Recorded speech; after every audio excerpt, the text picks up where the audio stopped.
ভাসুরের মুখে তো আমার প্রশংসা শুনে আমি অনেক খুশি।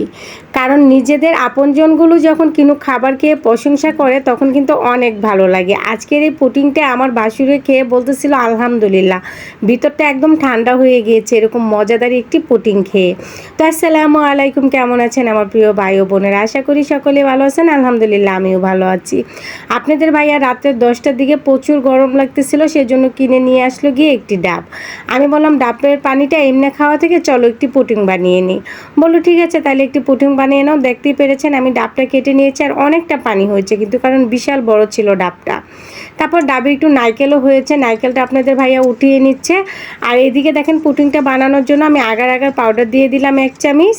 আর এখানে আমি দিয়ে দেবো পরিমাণ মতো চিনি। চিনিটা আমি খুব কম দিয়েছি কারণ ডাবের পানিটা মিষ্টি ছিল, আর এখানে লবণ ব্যবহার করার কোনো প্রয়োজন নেই।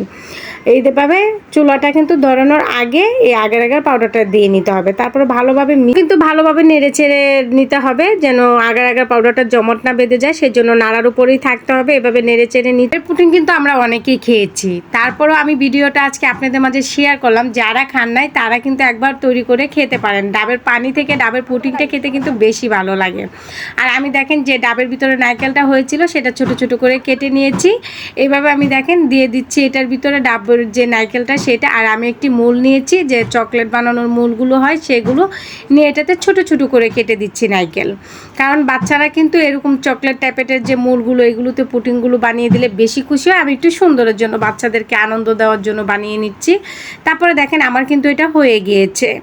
এখন আমি এখানে দেখেন যে চকলেটের মূলটা নিয়েছি, এটাতে আমি চামচ দিয়ে দিই। ঠিক আছে, সব থেকে আনন্দ লাগে কোন বিষয়টা জানেন? যখন আমি নিজ হাতে কিছু তৈরি করি আর সেটা আমার আপনজনরা খেয়ে প্রশংসা করে, সেটা আমার কাছে অনেক ভালো লাগে।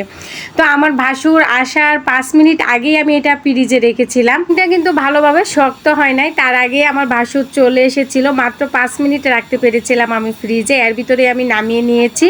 যেহেতু দাদা চলে এসে দাদা আইসে বলতেছে কি জানেন, যে প্রচুর পরিমাণের গরম লাগতেছে, আমাকে 1 গ্লাস শরবত বানিয়ে দাও। তো আমি শরবতের পাশাপাশি দাদাকে এই পুডিংটাও কেটে দিলাম।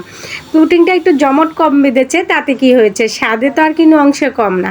আর দাদা খেয়ে যখন এটা প্রশংসা করেছে আমি কিন্তু অনেক খুশি হয়ে গিয়েছি। ডাবের পুডিংটা খেয়ে কিন্তু শুধু দাদা একা প্রশংসা করে নাই, কারণ আরও 3 জন মেহমানও আমাদের বাসায় এসেছিল। তারাও কিন্তু একসাথেই আমি পুডিংটা কেটে দিয়েছি, তারাও কিন্তু খেয়ে অনেক প্রশংসা করেছে। তা আপনারাও কিন্তু আপনাদের প্রিয় মানুষগুলোকে এই গরমে এই পুডিংটা বানিয়ে দিতে পারেন, তারা দেখবেন অনেক খুশি হয়ে যাবে।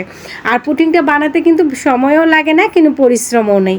খুব সহজেই এই পুডিংটা তৈরি করে নেওয়া যায়, সেটা তো আপনারা দেখতেই পেয়েছেন। তো এ পর্যন্তই ছিল আজকের এই ভিডিওটা। যদি আপনাদের ভালো লেগে থাকে অবশ্যই একটি লাইক করবেন, কমেন্ট করবেন, শেয়ার করবেন, একটু বেশি বেশি করে শেয়ার করে দিবেন। আল্লাহ হাফেজ।